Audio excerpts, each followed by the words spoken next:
నమస్తే. జూలై నెలలో 12 రాశుల వాళ్ళకి కూడా ఏ రకంగా ఈ గ్రహాల మార్పులు ఎంతటి చక్కటి రిజల్ట్స్ తేబోతున్నాయో తెలుసుకుందామా మరి? అయితే ఈ గ్రహాల యొక్క మార్పుల రీత్యా మీ గోచారాల రీత్యా అంటే వ్యక్తిగత గోచారాలు అనేవి కూడా ఉంటూ ఉంటాయి కదండి. ఈ గ్రహాల మార్పుల రీత్యా వచ్చే మార్పులు ఎలా ఉంటాయంటే ఈ 12 రాశి వాళ్ళకి కూడాను ఎప్పుడు నేను చెప్పే పాయింటే, కాకపోతే కొత్తగా చూస్తున్న వాళ్ళకి ఈ పాయింట్ అర్థం కావాలని నేను మళ్ళీ నొక్కి ఒక్కానిస్తూ ఉంటాను. చూడండి, ప్రపంచంలో ఇంత పాపులేషన్ ఉన్నప్పుడు ఈ పాపులేషన్ మొత్తానికి కూడా ఒక్కటే రిజల్ట్ వస్తుందని చెప్పడం అంత అప్రోప్రియేట్ కాదు. అయితే ఈ total world's population divided into 12 రాశులు అనమాట. అయితే మనందరం కూడా రకరకాల డేట్ ఆఫ్ బర్త్స్లో, రకరకాల టైమ్స్లో, రకరకాల ప్లేసెస్లో మనం పుట్టుంటాం, అవునా?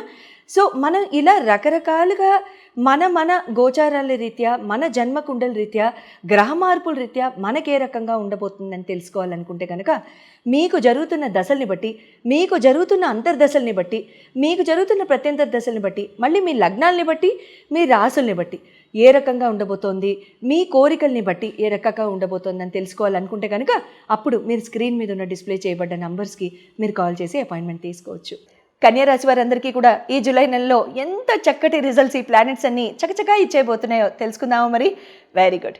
అయితే ఈ కన్యారాశి వాళ్ళకి రాశ్యాధిపతి బుధ భగవానుడు మీకు లాభస్థానంలో ఉండడము, తర్వాత మీకు రవి భగవానుడు, గురు భగవానుడు వచ్చి మీకు దశమ స్థానంలో, శుక్ర భగవానుడు మీకు భాగ్యస్థానంలో, కుజ భగవానుడు మీకు వ్యయ స్థానంలో, అది కూడా కేతుతో పాటు కలిసి ఉండడం జరుగుతోంది. అయితే రాహు భగవానుడు మీకు షష్టమ స్థానంలో, శని భగవానుడు మీకు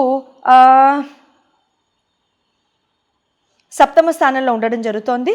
అయితే ఇక్కడ హెల్త్ పరంగా కనుక చూసుకున్నట్లయితే మీ రాశ్యాధిపతి బుధ భగవానుడు లాభస్థానంలోనే ఉన్నారు కాబట్టి పెద్దగా మీరు కంగారు పడిపోయి ఆలోచనకి గురైపోయి, లేకపోతే ఏదైనా మీకు ఏదైనా కంగారు పెట్టే ఆస్పెక్ట్స్ ఇక్కడ ఉన్నాయని మీరు అనుకోవాల్సిన అవసరం ఏం లేదండి. అంత శుభంగానే ఉంటుంది, చాలా బాగుంటుంది, ఇబ్బంది అంటూ ఏం లేదు. బట్ ఇక్కడ ఒకటే ఏంటంటే మీరు యుల్ బీ ఓవర్ అంబిషియస్ అండి. ఈ టైంలో ఓవర్ అంబిషియస్గా ఉండడము, ఓవర్ అచీవ్మెంట్ చేయడము, లేకపోతే ఓవర్ అచీవ్మెంట్తో మీరు ఏదైనా సాధించాలి అనుకోవడము, ఆ సాధించడం వలన మీకు కాస్త నిద్ర తక్కువడం, హెడేక్స్ రావడం లాంటివి జరుగుతూ ఉంటాయి. Just take care of your headaches, అంతకంటే పెద్దగా ఇబ్బంది అంటూ ఏముండదు. ఎడ్యుకేషన్ అండ్ ప్రేమ వ్యవహారాలు చూసుకున్నట్లయితే మీకు పంచమాధిపతి శని భగవానుడు అవుతారు. శని భగవానుడు వచ్చేసి మీకు సప్తమంలో ఉండడం బట్టి ఇక్కడ ఏమవుతుందంటే ఇక్కడ మీకు కాస్త బద్ధకం పెరుగుతూ ఉంటుంది. ఏదైనా చేయాలనుకున్నా సరే ఫోకస్ ఉండదు. చేద్దాంలే, ఇవాళ చేద్దాం, రేపు చేద్దాం అని అనుకుంటూ ఉంటారు. ఫీజు కడదాం, ఏదైనా ఎన్రోల్ అవుదాం, నామినేషన్ పెడదాం, ఏదైనా అప్లికేషన్ పెట్టుకుందాం, రేపు చేద్దాం. ఆ రేపు అనేది, టుమారో అనేది ఎప్పటికీ రాదనమాట. తర్వాత ప్రేమ వ్యవహారాల్లో కూడా ఏంటంటే కాస్త బద్ధకంగా ఇవాళ చేద్దాంలే, రేపు చేద్దాంలే, రేపు మాట్లాడొచ్చులే, ఎల్లుండి మాట్లాడొచ్చులే అన్నట్టుగా ఉంటుందన్నమాట. బట్ అవతల వాళ్ళకి ఏంటంటే కంగారుగా ఉంటుంది. సో అలా చేయకుండా డ్యూ రెస్పెక్ట్తో చాలా చక్కగా మీరు ఎవరికి ఎంత మాత్రం ఎటువంటి నిర్ణయాలతో మీరు జీవితాన్ని చక్కగా చక్కదిద్దుకుంటారో అలా ముందుకు వెళ్ళిపోతూ ఉండండి. మ్యారిటల్ లైఫ్ కనుక చూసుకున్నట్లయితే మీకు సప్తమాధిపతి గురు భగవానుడు అవుతారు. మంచిదే. గురు భగవానుడు మీకు ఇక్కడ దశమంలోకి రావడం లాస్ట్ ఇయర్ చాలా ఉత్తేజంగా ఉండిందిగా మీకు. బట్ ఈ ఇయర్ కూడా మీకు బాగానే ఉంటుంది, ఇబ్బంది అంటూ ఏం లేదు. మంచి చెడు చెప్పుకోవడం, చక్కగా భయం భక్తులు పెరగడం, ఒకళ్ళంటే ఒకళ్ళు మర్యాదపూర్వకంగా ఉండడం, ప్రవర్తించడం, మర్యాదతో కూడిన చక్కటి బిహేవియర్ని మీరు ప్రదర్శించడం లాంటివి ఇక్కడ చేస్తూ ఉంటారు. మంచి చాలా చక్కటి టైం అని చెప్పుకోవాలి ఆలోచన, అండర్స్టాండింగ్ పెంచుకోవడానికి. ఎవరికైనా సరే ఇదివరలో ఏమైనా మనస్పర్ధలు కలిగి ఉంటే మాత్రం వాళ్ళందరూ ఇక్కడ కలిసిపోవడానికి కానివ్వండి, పెద్దవాళ్ళతో కూర్చుని మాట్లాడి ముందుకు వెళ్ళిపోవడానికి కానివ్వండి, చాలా చక్కటి టైం అని చెప్పుకోవాలి. కెరియర్ అండ్ బిజినెస్ పరంగా చూసుకున్నట్లయితే మీకు నవమ దశమాధిపతులు శుక్ర బుధులు అవుతారు.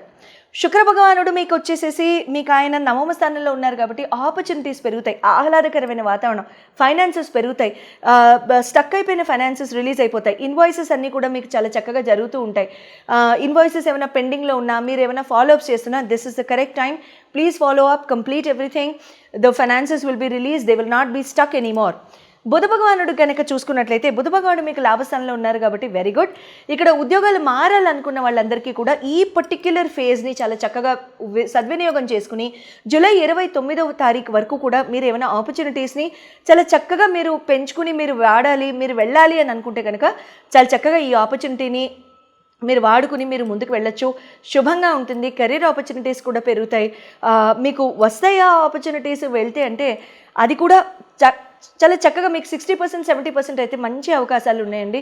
మీ జన్మజాతకంలో ఎటువంటి గోచారాలు జరుగుతున్నాయి అనేది నాకు తెలియదు కాబట్టి అవి కనుక నేను చూసినట్లయితే ఖచ్చితంగా మీకు మంచి డెసిషన్స్ ఇవ్వడానికి అవకాశాలు ఉంటాయి. సో స్క్రీన్ మీద డిస్ప్లే చేయబడ్డ నంబర్స్కి మీరు కాల్ చేసి అపాయింట్మెంట్ తీసుకోవచ్చు. అయితే ఇక్కడ ప్రతి రాశి వాళ్ళు కూడా ఈ నెలలో చేసుకోదగిన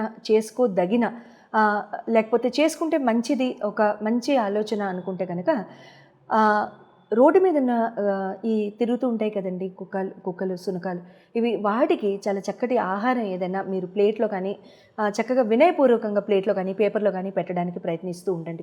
కుజకేతులు ఇద్దరు కలిసి ఉన్నారు కాబట్టి అట్ ద సేమ్ టైం కూర్చుని ఉంటే కుక్క మంచిది. అట్ ద సేమ్ టైం కుక్కలు తినలేదని మీరు బాధపడాల్సిన అవసరం ఏం లేదు.